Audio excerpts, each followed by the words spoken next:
नमस्कार, सुप्रभात, जय जोहार, बहुत स्वागत आप सभी का IBC 24 में और मैं हूं आपके साथ शुभांगी ठाकुर। गुड मॉर्निंग छत्तीसगढ़ आप देख रहे हैं। इस बुलेटिन में हम आपको देंगे छत्तीसगढ़ की सभी खबरों का पूरा अपडेट, लेकिन सबसे पहले नजर आज के हेडलाइंस पर।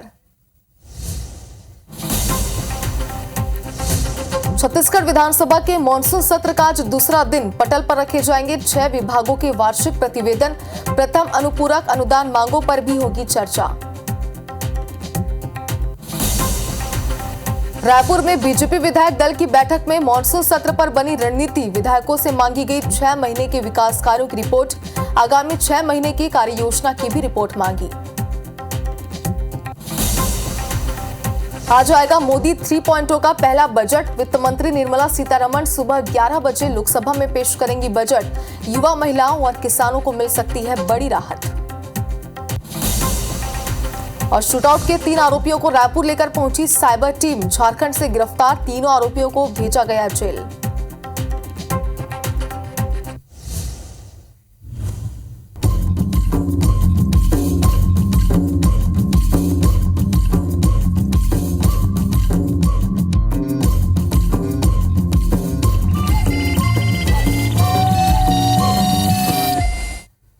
और चलिए हेडलाइंस के बाद बुलेटिन में सबसे पहले बात करेंगे छत्तीसगढ़ विधानसभा के मॉनसून सत्र की, जिसका आज दूसरा दिन है। आपको बता दें कि पटल पर 6 विभागों के वार्षिक प्रतिवेदन रखे जाएंगे। 2 विभागों से जुड़े ध्यानाकर्षण भी लगाया गया है। खेल विभाग में बिना टेंडर टी-शर्ट और टोपी खरीदने का मुद्दा गूंजेगा। रेडी टू ईट योजना को लेकर भी ध्यानाकर्षण किया जाएगा। प्रथम अनुपूरक अनुदान मांगों पर भी चर्चा होगी। साथ ही सदन में 7,400 करोड़ रुपए का प्रथम अनुपूरक अनुदान प्रस्ताव पेश किया जाएगा। 2 विधायक याचिका पेश करेंगे। तो आज का दिन भी हंगामेदार रहने वाला है। छत्तीसगढ़ विधानसभा के मॉनसून सत्र का जो दूसरा दिन है, इसमें क्या कुछ खास रहने वाला है ये हम आपको बता रहे हैं। पटल पर 6 विभागों के वार्षिक प्रतिवेदन रखे जाएंगे। 2 विभागों से जुड़े ध्यानाकर्षण भी लगाए गए हैं। साथ ही खेल विभाग में बिना टेंडर टी-शर्ट और टोपी खरीदने का मुद्दा भी गूंजेगा। रेडी टू ईट योजना को लेकर भी ध्यानाकर्षण प्रस्ताव लाया जाएगा।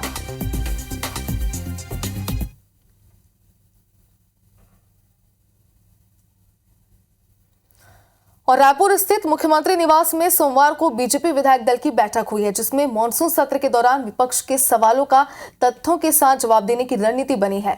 ज्यादा जानकारी के लिए हमारे संवाददाता सौरभ सिंह परिहार ने मंत्री केदार कश्यप से बातचीत की। क्या कुछ उन्होंने कहा, आपको सुनाते हैं। 2 घंटे से ज्यादा देर तक भाजपा विधायक दल की बैठक हुई है और इस वक्त मेरे साथ आप देख सकते हैं संसदीय कार्य मंत्री केदार कश्यप जी है। केदार कश्यप जी, किन किन मुद्दों पर चर्चा हुई है? देखिए, आने वाले समय में प्रत्येक विधायक अपने अपने क्षेत्र का डेवलपमेंट की दृष्टि से क्या योजना बनाए, हेल्थ, एजुकेशन, एग्रीकल्चर, इन दृष्टि से क्या विजन के साथ में काम करे, उसके लेकर के विस्तृत तौर पे सभी के बैठक हुई है। मानसून सत्र भी चल रहा है, लेकिन विपक्ष के तेवर काफ़ी तीखे नज़र आ रहे हैं। क्या उसको लेकर चर्चा हुई कि कैसे जवाब दिया जाए? देखिए, विपक्ष के पास में कोई मुद्दा नहीं है। ज़बरदस्ती ऐसी परिस्थिति लाने की कोशिश करते हैं कि विधानसभा बाधित हो। लेकिन मेरा विपक्ष के साथियों से निवेदन है कि जनहित के मुद्दों को उठाएं और सरकार की योजना जहां नहीं पहुंच पाई, उन योजना को कैसे बेहतर तरीके से क्रियान्वयन करने में मदद करें। सर, कांग्रेस जो है रोजाना स्थगन लाने की तैयारी की है। जैसे आज भी हमने देखा कि बलौदा बाजार के मुद्दे पर, तो बलौदा बाजार को लेकर स्पेसिफिक कोई चर्चा हुई है कि इस पर कैसे जवाब दिया जाए? बलौदा बाजार पे तो उन्होंने माननीय अध्यक्ष जी ने उसको स्थगन को अग्राह्य किया और हमारे माननीय गृह मंत्री जी ने उसका जो जवाब भी दिया। तो अभी तो मामला पूरा न्यायालयीन प्रक्रिया की दृष्टि से है और 159 लोग की गिरफ्तारी भी हुई है। लेकिन सर, आप लोग कहीं घिरते नजर आ रहे हैं, ऐसा लगता है क्या उस पर? बिल्कुल घिरते हुए नजर नहीं आ रहे। सरकार का स्पष्ट उस पर वो है और जो भी इसमें दोषी हो उसके ऊपर कड़ी से कड़ी कार्रवाई। तो आपने सुना केदार कश्यप जी को, जिनका साफ तौर पर कहना है कि आज की बैठक में ये तय हुआ है कि किस तरीके से भाजपा के विधायक आगामी 6 माह में और क्या काम करेंगे और इससे पहले कि उन्होंने 6 माह में क्या काम किया है। अब देखना होगा कि जिस तरीके से दिशा निर्देश दिया गया है उस पर कैसे पालन होता है। और वहीं मानसून सत्र को लेकर भी कहा है कि विपक्ष के जो तीखे तेवर है उनके जवाब दिए जाएंगे। कैमरामैन अनिल नागले के साथ सौरभ सिंह परियार, IBC24 रायपुर।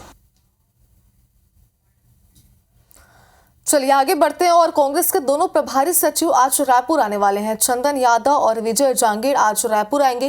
राजीव भवन में कांग्रेस नेताओं की वो बैठक लेंगे और कल होने वाले विधानसभा घेराव को लेकर चर्चा की जाएगी। आपको बता दें कि बिगड़ती कानून व्यवस्था समेत कई मुद्दे हैं जिनको लेकर कल कांग्रेस घेराव करने वाली है। कांग्रेस कल सड़क पर उतरकर विधानसभा का घेराव करेगी और मुद्दों को उठाएगी, तो इसे लेकर आज विस्तार से चर्चा की जाएगी, जिसके लिए दोनों ही सचिव जो है प्रभारी सचिव वो आज रायपुर आ रहे हैं। चंदन यादव और विजय जांगीर एक बैठक लेंगे और इस बैठक में विस्तार से कल घेराव की पूरी तरीके से रणनीति बनाई जाएगी।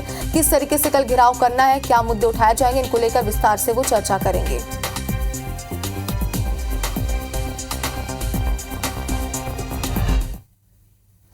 और छत्तीसगढ़ में राजनीतिक दलों ने नगरीय निकाय और पंचायत चुनाव की तैयारी अब शुरू कर दी है, लेकिन अब तक ये फाइनल नहीं है कि महापौर और अध्यक्ष का चुनाव प्रत्यक्ष प्रणाली से होगा या फिर अप्रत्यक्ष से।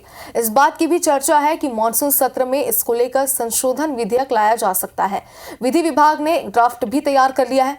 पिछली कांग्रेस सरकार ने महापौर और अध्यक्ष का चुनाव अप्रत्यक्ष प्रणाली से करवाया था, जिसका बीजेपी ने जमकर विरोध किया था। अब इसको लेकर बयानबाजी भी तेज हो गई है।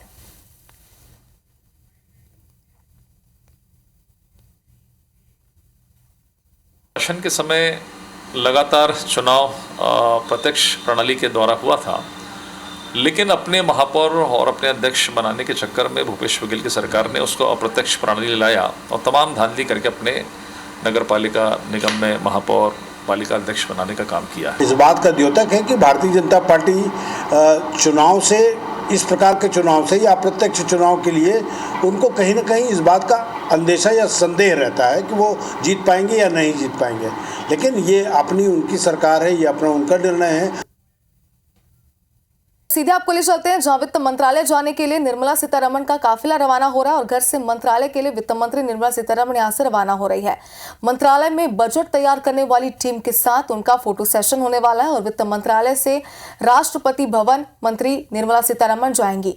बजट पेश करने के लिए राष्ट्रपति से मंजूरी लेंगी और इसके बाद सुबह 10 बजे बजट के साथ संसद भवन पहुंचेंगी। वित्त राज्य मंत्री भी साथ में मौजूद रहेंगे और सुबह 11 बजे आपको बता दें कि निर्मला सीतारमण बजट पेश करेंगे। तो इस बजट की अगर बात करें तो सभी वर्गों को इस बजट से खासी उम्मीदें हैं। इसके पहले भी हमने आपको कई जगहों से लाइव तस्वीरें भी दिखाई थी, जहां पर हमारे संवाददाताओं ने लोगों से बातचीत भी की थी। कितनी ज्यादा उम्मीदें इस बार बजट से उनको, ये भी आपने देखा था। और इस वक्त ये दो तस्वीरें हम आपको दिखा रहे हैं। पहली तस्वीर जहां पर वित्त मंत्री निर्मला सीतारमण यहां से रवाना हो रही है बजट पेश करने के लिए, राष्ट्रपति से वो मंजूरी लेंगी और क्या कुछ आज पूरा कार्यक्रम रहने वाला है ये भी हम आपको बता रहे हैं। बता दें कि मंगलवार यानी आज केंद्रीय बजट पेश होगा। 23 जुलाई 2024 की सुबह 11 बजे ये वो समय है जब केंद्रीय बजट 2024 पेश किया जाएगा। वित्त मंत्री निर्मला सीतारमण 7वीं बार संसद में बजट पेश करेंगे, जो खुद अपने आप में खास बात है। और इससे पहले चुनावी साल होने के चलते 1 फरवरी को अंतरिम बजट पेश किए गए थे, जिसमें खास नीतिगत बदलाव नहीं देखे गए थे। साथ ही मध्यम वर्ग के लिए खास घोषणाएं अंतरिम बजट में शामिल नहीं थी। और जाहिर सी बात है कि इस बार जो बजट पेश होने वाला है इसको लेकर सभी वर्गों की उम्मीदें बहुत ज्यादा ही है और सभी वर्गों को साधने की कोशिश भी बजट में कहीं ना कहीं की जाएगी। तो मोदी 3.0 का ये बजट है जो आज ठीक सुबह 11 बजे पेश होने वाला है, जिसका सभी बेसब्री से इंतजार कर रहे हैं, क्योंकि सभी वर्गों को उम्मीद है कि उनके लिए कई बड़े निर्णय इसमें हो सकते हैं, कई बड़ी घोषणाएं हो सकती हैं। चाहे बात करें महिला वर्ग की या फिर बात करें युवाओं की, तो सभी मुद्दों को लेकर, चाहे रोजगार की बात करें या सभी चीजों की बात करें, तो उन्हें लेकर बजट में सभी वर्गों को साधने की कोशिश की जाएगी। और अब देखने वाली बात होगी कि जब 11 बजे आज सुबह बजट पेश होता है, क्या बड़े निर्णय इसमें निकलकर सामने आते हैं, किन वर्गों को खासतौर पर इसमें साधा जाता है। तो बता दें कि बजट 2024 में सरकार के पिछले 10 साल के प्रदर्शन की झलक भी कहीं ना कहीं दिखाई देगी और इस बार संभावनाएं जताई जा रही है कि पूर्ण बजट में सरकार टैक्स पेयर्स और महिलाओं के लिए खास ऐलान भी कर सकती है। संसद का बजट सत्र सोमवार को शुरू हो चुका और 12 अगस्त तक चलने वाला है। बजट पेश करने से पहले आर्थिक सर्वेक्षण 2023-24 दोनों सदनों में पेश किया जाएगा। और इस वक्त जो तस्वीरें आप देख पा रहे हैं ये लाइव तस्वीरें हैं जहां से निर्मला सीतारमण रवाना हुई हैं और बजट पर आज दिन भर क्या कुछ खास रहने वाला है ये भी हम आपको ग्राफिक्स के जरिए बता रहे हैं। सुबह 10 बजे बजट के साथ संसद भवन पहुंच जाएंगी और इसके बाद वित्त राज्य मंत्री भी साथ में मौजूद रहेंगे। मंत्रालय से तस्वीर आपको दिखा रहे हैं जहां पर वित्त मंत्री पहुंच चुकी है और उनका मिनट टू मिनट क्या कार्यक्रम आज रहने वाला है ये भी हम आपको बता रहे हैं। सुबह 11 बजे ये वो समय है जब बजट का पिटारा खुल जाएगा और सभी की जो उम्मीदें हैं वो सामने आ जाएंगी कि किस वर्ग के लिए क्या कुछ खास इस बजट में रहने वाला है। दोपहर 3 बजे वित्त मंत्री प्रेस कॉन्फ्रेंस भी करेंगे जिसमें जो बजट पेश किया जाएगा उसको लेकर वो संबोधित करेंगे, जानकारी भी देंगी। और सुबह 8:40 यानी कि बस कुछ ही देर में वित्त मंत्री मंत्रालय जाने वाली, जिसकी तस्वीर आपकी स्क्रीन पर है। मंत्रालय वो पहुंच चुकी है और सुबह 9 बजे मंत्रालय की टीम के साथ उनका फोटो सेशन भी होने वाला है, यानी कि बस कुछ ही समय बचा है जिसमें उनका फोटो सेशन होगा, जिसके बाद पूरी प्रक्रिया बजट की शुरू हो जाएगी और ठीक सुबह 11 बजे बजट पेश किया जाएगा। तो बजट को लेकर पहले भी कई दावे किए गए हैं, कई बयानबाजियां की गई है और कई दावों में यह भी साबित हो चुका है कि सभी वर्गों को साधने की इसमें कोशिश की जाएगी। और सुबह 11 बजे ये वो समय है। IBC 24 पर लगातार बने रही क्योंकि लगातार डिबेट्स भी होंगे बजट को लेकर और लगातार बजट को लेकर क्या कुछ सभी वर्गों के लिए खास होता है ये भी हम आपको लगातार बताते रहेंगे।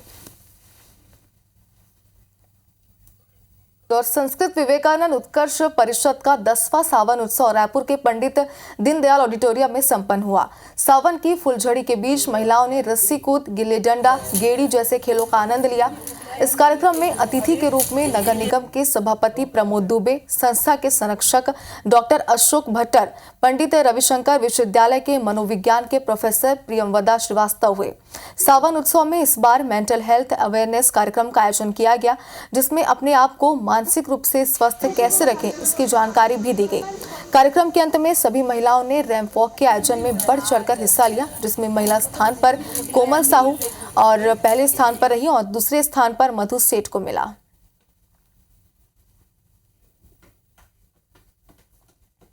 सावन महोत्सव का ये 10वें वर्ष हम लोग मनाने जा रहे हैं। इस बार इनका उद्देश्य यही है कमेटी का कि मेंटल हेल्थ अवेयरनेस के ऊपर है। लोग देखते हैं खुश तो नज़र आते हैं मगर वो अंदर ही अंदर कहीं ना कहीं उनका दिल कहीं ना कहीं टूटा हुआ रहता है। तो इनके लिए हमारे अवेयरनेस का एक प्रोग्राम है। सावन मड़े का मतलब ये है कि हमारे छत्तीसगढ़ में जो गिल्ली भौरा बाटी है वो तो महिलाएं नहीं कर पाती क्योंकि वो फैमिली में आने के बाद तो वो यहाँ फ्री होकर कुछ देर के लिए खेलें, एंजॉयमेंट करें, ये उसका मुख्य उद्देश्य रहता है। इसलिए महिलाओं का प्रोग्राम है तो उसको हम लोग ऐड किए हुए हैं ताकि वे अपने बचपन की बातों को याद कर सकें।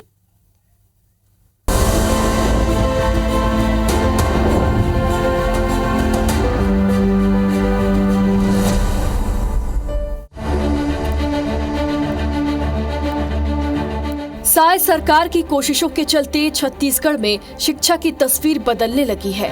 मुख्यमंत्री की कोशिशों से स्कूलों में आधारभूत संरचनाओं के विकास से लेकर गुणवत्तापूर्ण शिक्षा देने के क्षेत्र में काम हो रहा है। इसका असर अब पूरे प्रदेश में दिख रहा है। जशपुर जिले में भी स्कूल शिक्षा के क्षेत्र में कई आमूलचूल परिवर्तन नजर आने लगे हैं। कुनकुरी विधानसभा के फरसाबहार मुख्यालय में हाई स्कूल से हायर सेकेंडरी स्कूल के रूप में कन्वर्ट करने और बंदरचूवा शासकीय उच्चतर माध्यमिक विद्यालय को आदर्श विद्यालय बनाने के लिए घोषणा हो चुकी है। वर्तमान में बंदरचूवा उच्चतर माध्यमिक स्कूल में 450 छात्र छात्राएं 9वीं से 12वीं तक की शिक्षा हासिल कर रहे हैं। यहाँ उन्हें कला, विज्ञान और वाणिज्य जैसे परंपरागत विषयों के अलावा इंफॉर्मेशन टेक्नोलॉजी, हेल्थ केयर, कृषि साइंस जैसे विषयों की पढ़ाई का भी मौका मिल रहा है। इन वोकेशनल कोर्स के लिए 12वीं के बाद ही रोजगार के मौके छात्रों को मिल रहे हैं।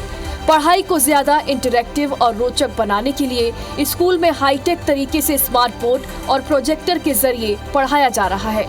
यहाँ मिल रही सुविधाओं के चलते बच्चों में एडमिशन लेने की होड़ लगी है। यहाँ की पढ़ाई से लेकर सब चीज़ यहाँ पे बहुत ही अच्छा मुझे मिला है। जितना प्राइवेट स्कूल में मिलता है उससे भी कहीं ज़्यादा अच्छा मिला है। यहाँ के टीचर्स बहुत अच्छे हैं। सरकार आने से ये हमारे स्कूल में बहुत बदलाव हुए, टाइल्स लग गए, बहुत अच्छे फैसिलिटीज़ हैं, LED स्क्रीन है, प्रोजेक्टर है, IT हेल्थ केयर, यहाँ बहुत अच्छे संकाय हैं, ई-लर्निंग क्लास वगैरह होते हैं। यहाँ के शिक्षक शिक्षिकाएँ बहुत अच्छी हैं। यहाँ पे हेल्थ केयर, IT और संस्कृत सभी के टीचर हैं और यहाँ पे बहुत अच्छा पढ़ाई होता है। बदले माहौल में छात्र तो यहाँ पढ़ने को लेकर उत्साहित है ही। पढ़ाई की गुणवत्ता से परिजन भी अपने बच्चों के बेहतर भविष्य को लेकर आशान्वित नजर आते हैं। अब पालक निजी स्कूल से ज्यादा इन स्कूलों में बच्चों को भेजना ज्यादा पसंद कर रहे हैं। कुल मिलाकर शिक्षा की एक बेहतर तस्वीर यहाँ नजर आती है।